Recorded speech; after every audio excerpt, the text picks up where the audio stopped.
Hello and welcome to History 215 online. It is American history. Your book looks like this. It is a new book. It's history and number 4, and it is the complete American history. Normally, American history is divided from the beginning to 1865, and then Reconstruction, 1865, and onward until present day. This book is actually the entire U.S. history, so we do have to move pretty quickly. For instance, this week you'll be reading 3 chapters. Right now we're going to talk about Chapter 1. Chapter 1 is 3 societies on the verge of contact, and those 3 societies are the Native American Society that was already in the Americas, the European Society, with the explorers sailing in, Spanish explorers, English explorers, French explorers coming in and bringing European culture. And then we also have the African culture as well, when slaves were brought in.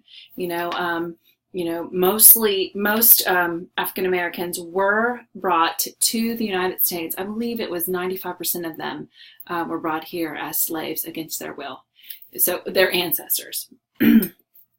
So we're going to see those converging cultures and see how they clashed, how they intermixed, how they interchanged. And so I really want to go back to my favorite historical character is Cyrus the Great. He was a Persian emperor, and he was just absolutely fantastic in my viewpoint.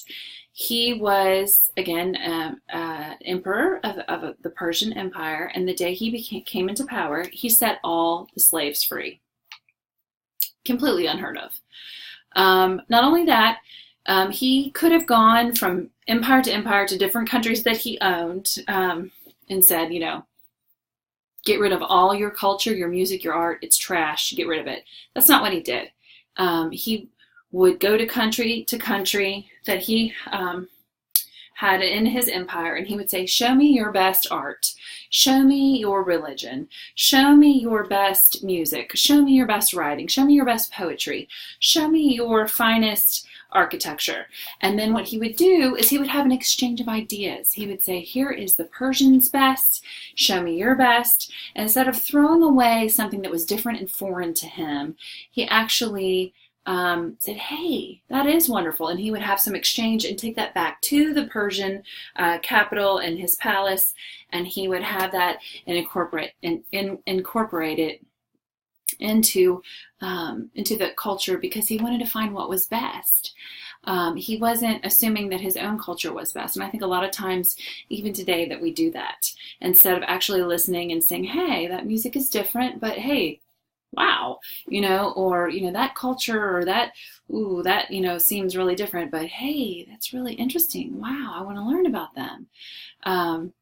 So I really want to, just really encourage you as you're looking through and you're encountering different things to keep that in the back of your head. Cyrus was also in the Bible. He is a hero of the Jews. Now, he was never Jewish or Hebrew. He was Persian.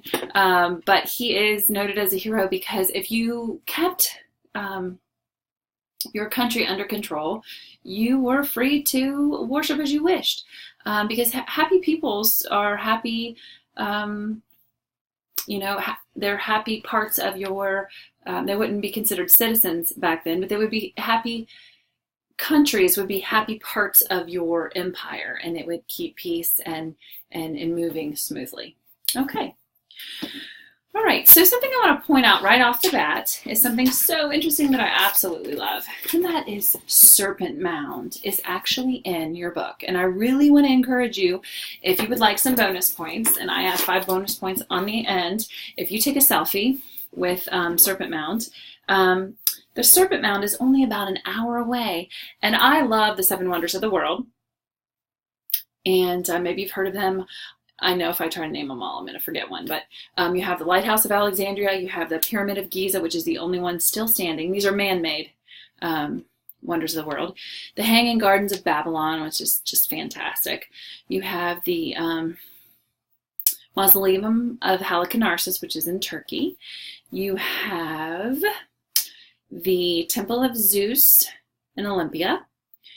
You have, yes, as I get closer, I'm going to forget them.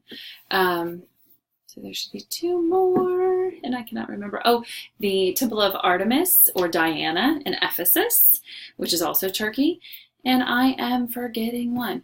But sometimes in world history, which I actually am a world historian, they list the Serpent Mound as number 8. And sometimes they list Solomon's Temple as number 8. So this is absolutely fantastic that 1 hour away you have Serpent Mound. And it is a fantastic wonder of the world that is man-made. So if you get a chance to go see it, I took my boys on the hottest day in July when they were little. And I definitely need to take them again. But this is absolutely fantastic. And I really want to encourage you to go. Okay. All right. So we're going to get started. All right.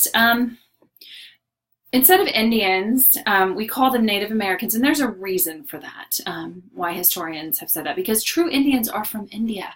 When Christopher Columbus came, he was wrong. He thought he was in India, so he called them Indians, and they were not. They're Native Americans. I really like the term Amerindians, because that is an American Indian. I really like that term, and I've seen that in some other history books.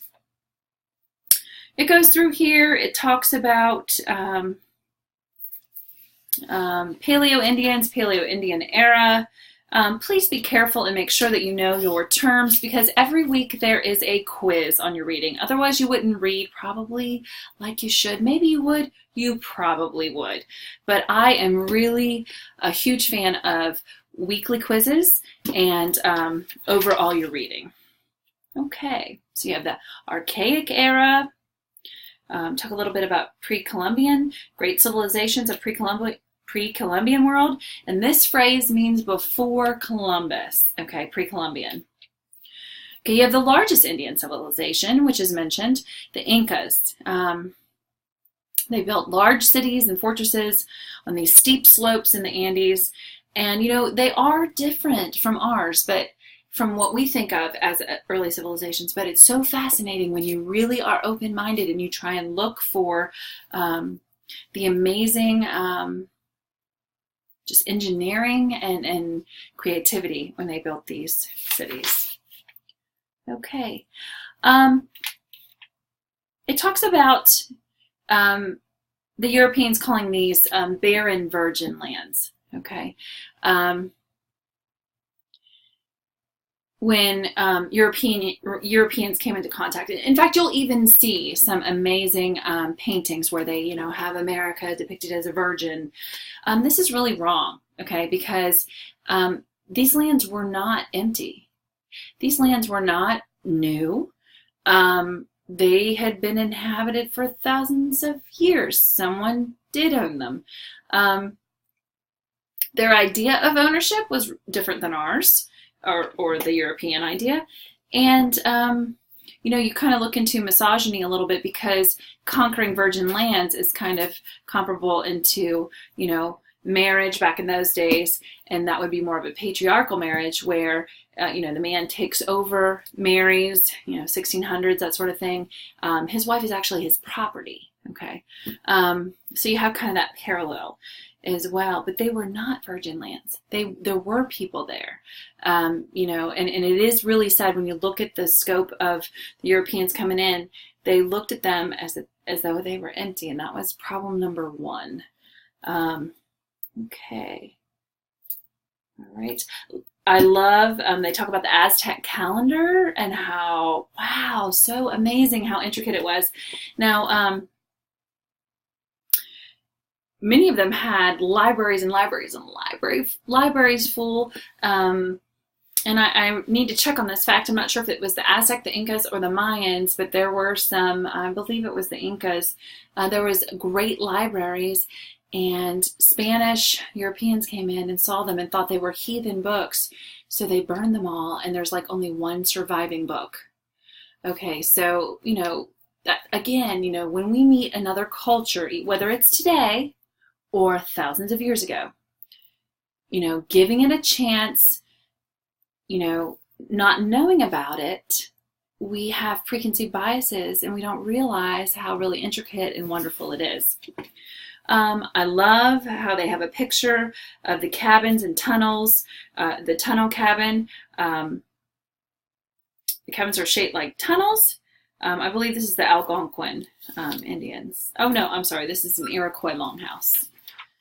All right, so it talks about the different tribes, has a confederacy of different Indians, Native Americans, all right, and how many of them did fight each other. Then it moves from the Native Americans and their particular types of culture. It talks about wampums, which were beads of polished shell that kind of acted as money. It talked about also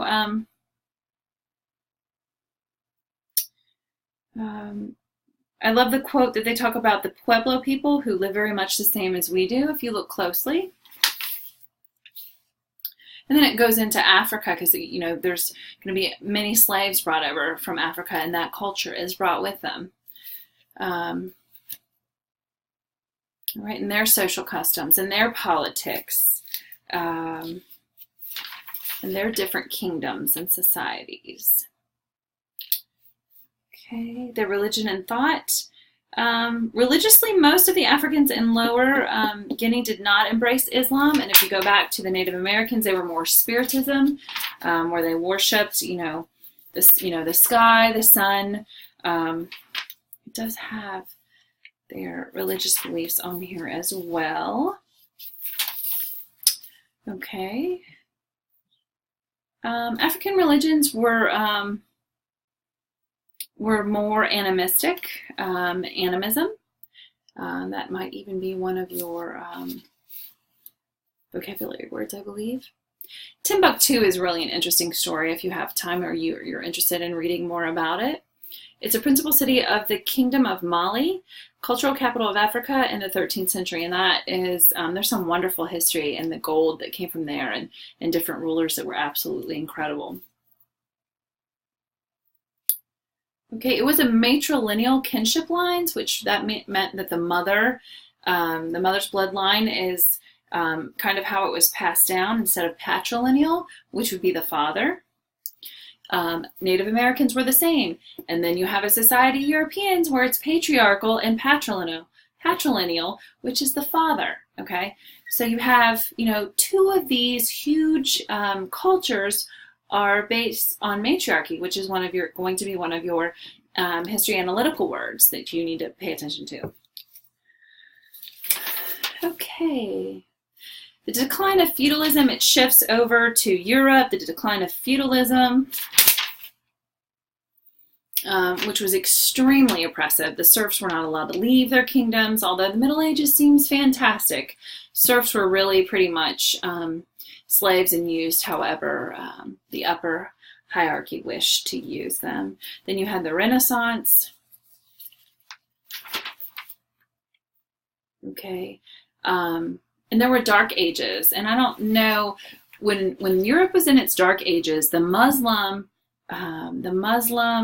world was actually at its height. It was learning, it was writing about algebra, it was having medicine breakthroughs, and all kinds of learning was going on, while Europe was in the dark ages because it was so controlled by popes and the Catholic Church, and people were not allowed to read. Where there was this revival of education over in the Muslim world, okay? And that's why it's called the Dark Ages. Right, then we have Martin Luther and the Protestant Reformation, and this is so important because when Martin Luther and the Protestant Reformation came about, his huge push was everyone needs to read the Bible, whether women, children, girls, boys, and that was a huge boost because when you educate a nation or educate a whole continent, or you push for that, it really lifts them all. And later on, you can really see where that was a fantastic effect. Okay, we will be moving on to chapter 2. Make sure you read and you're ready for your quizzes. It's very important. And I think you will find that it is very well written.